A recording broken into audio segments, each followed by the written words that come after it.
And we'll be breaking vectors into their components and summing them, and we're going to be looking at ramp problems as one of our applications of components of vectors. And so here's your question of the week. So keep this in mind while you're working. As you can see, as I increase the angle, eventually that crate is going to start to move. And so that's the question that I want to ask this week.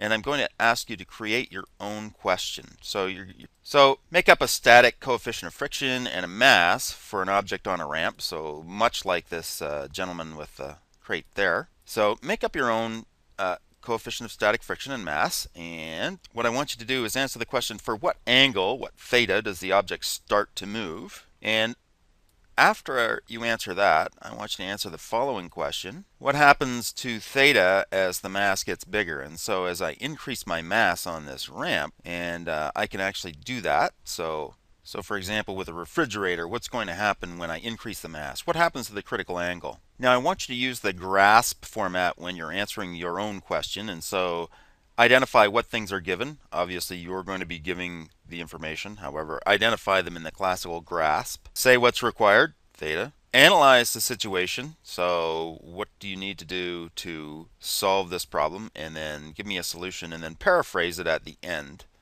Then generalize as you start to talk about what happens as m gets larger.